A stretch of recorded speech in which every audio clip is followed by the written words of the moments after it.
One of those anime that has massive mainstream success, mostly for its stunning animation and wide appeal. Now, it's not exactly groundbreaking. Some would even argue that it's an amazing beginner anime. By that, I mean, if you want to introduce someone to anime, this is a solid first pick. It doesn't have any deeply profound storytelling, but it's a great way for someone to say, hey, anime isn't that bad. That aside, it does have some strong notable connections to Japanese mythology, stuff that's often overlooked because of how flashy the show is. And despite much of it being fairly generic, it still manages to carve out a few creative original moments of its own. So let's dive into the mythology. Welcome to this week's episode of The Echo Chamber, our channel dedicated to nerd news and pop culture in Zambia and around the world. Now let's talk about some of the myths that inspired the anime, starting with Muzan Kibutsiji and Nurarishion. Muzan is inspired by Michael Jackson. I know I wrote this as a joke, but low-key, I might be onto something. Regardless, the king of pop, the king of demons, is inspired by the grand commander of the yokai, Nurarishion. Just so we're clear, yokai is a Japanese word for demon, and Nurarishion's name roughly translates to slippery gourd. That's because of both his appearance and his behavior. He would slip into houses while everyone was busy, like it was booky in the house. Everyone is just stressed. And in the midst of all that chaos, Nyorifyon would just act like the head of the household. Everyone would be so distracted by whatever they were doing, and with a little subtle mind control, he'd have everyone serving him, including the true head of the house. Then, after helping himself to all the luxuries of the house, he'd just leave. Only then would the household realize what they've actually been serving. He looks like a gentle old man in fine clothing with a large god-shaped head. Some even believe his appearance was inspired by the Portuguese men of war.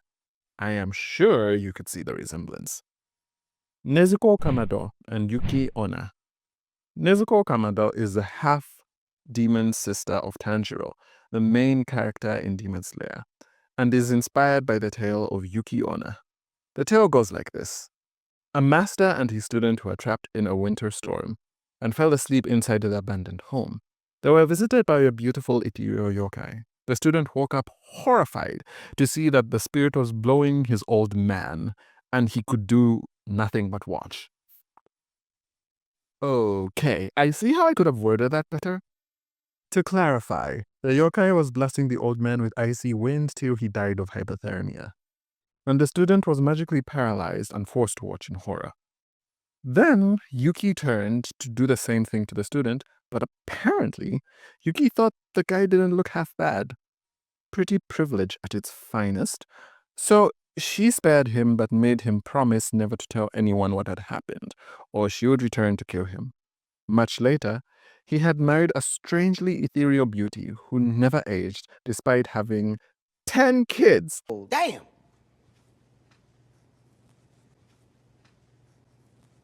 I'm sorry. With him. Not suspicious at all. Yeah, it's fine. That's weird. Then one day he slipped.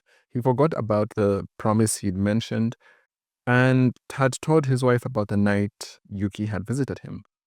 Because his wife had reminded him of how Yuki looked in the soft winter light.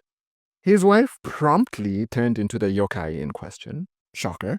She then spared him once more for the sake of their children.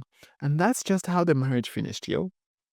Now he's a single dad with 10 kids. Because he couldn't just keep his mouth shut.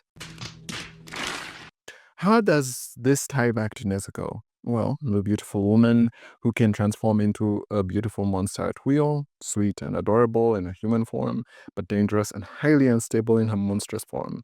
Just pulling at strings here, but that's probably the connection. Hinokami Kagura and the Kagura dance. In this show, the Hinokami Kagura is both the name of a dance and a 12-form breathing style that closely resembles sun breathing. The most powerful breathing style in Demon Slayer, and the mother of all breathing styles. It was thought to be lost to time as the last true master of the style had died long ago, but apparently it had been secretly passed through generation to generation through this dance. The dance incorporates all 12 sun-breathing forms and adds some extra steps for cohesive flow, leading into the 13th style designed specifically to defeat Muzan, who has 12 vital spots because of his 7 hearts and 5 brains. Ew. The 13th strike is meant to finally finish him off. The whole dance is inspired by the real-life kagura in Japanese, a folk dance that is still practiced in Japan. Tengen Uzui and the Tengu. Tengu are a type of yokai known for their bird-like features. There are 3 main types. Those that look like humanoid crows, completely covered in feathers. Those that look more angelic, with wings and a crow's head. And the most famous version, the ones with bright red skin and a long nose. Tengu are considered protective yokai who embody the spirit of the shinobi, stealthy, disciplined, and masters of combat. In fact, ninja often looked up to Tengu for inspiration during training, even calling themselves Tengu at times. This is funny when you think about it, because these yokai are supposedly the most stealthy yokai, and yet they have bright skin and dramatic features. Now, here's where it gets interesting. Tengen Uzui is actually inspired by the Tengu, ironically. First, there is an M. Tengen and Tengu sound quite similar, and on top of all that, he's a shinobi, the only ninja Hashira in Demon Slayer. But here's a twist. Instead of being quiet and sneaky like a typical ninja, Tengen is all about flash and standing out. The sound Hashira loves attention and isn't shy about making himself known. It's a cool way the show subverts the ninja trope. The Spider Family and Momijigari. Momijigari is a Japanese practice still practiced today that translates to leaf hunting. During autumn in Japan, maple leaves start changing color, especially in the mountains and countryside, and people set aside time just to walk around and watch the autumn leaves fall. This is also the name of a Noh theater play, and that play actually inspired the Spider Family that is in Demon Slayer. The story goes like this. A man was out watching the autumn leaves fall when an upper-class noblewoman, who was also enjoying the view, called out to him, and she invited him to her home. Now this woman was stunning. Ethereal levels of beauty. So the man was trusting of her, of course, dined with her, and eventually fell asleep at her place. But in his dreams, he was warned that the woman was actually an Oni, a malevolent yokai. Then he woke up just to see the Oni was about to attack him. Okay, just a quick side note. What is it with all these myths about beautiful women turning out to be evil? This trope pops out everywhere in Japanese mythology. Were all the men back then gullible, or am I missing something here? Because it can't be that every single gorgeous woman was just secretly a monster. Really? Anyway, the Oni lady was defeated and peace was restored to the land. End of story. Now, the similarities between the Spider Family is quite obvious once you look closely enough. The mountain countryside setting, the white aesthetic of the Spider Family, that strongly references the white motifs that you find in Noh theater, and even the masks used in Noh performances. Demon Slayer isn't that deep. It's a kind of show where the curtains really are just blue. But that's not to say it doesn't have some strong cultural roots and that deserve appreciation. If you'd like more deep dives into myths of Demon Slayer, just let us know in the comments below.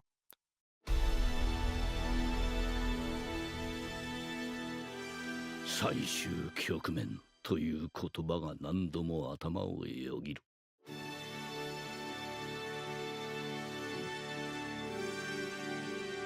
この長い戦いが今夜終わるかもしれない。By the way, Nerd Otaku is holding a screening on September 13th. Make sure that you tag along and get free screenings of a Japanese film, and grab your tickets to see the latest Demon Slayer movie, The Infinity Castle.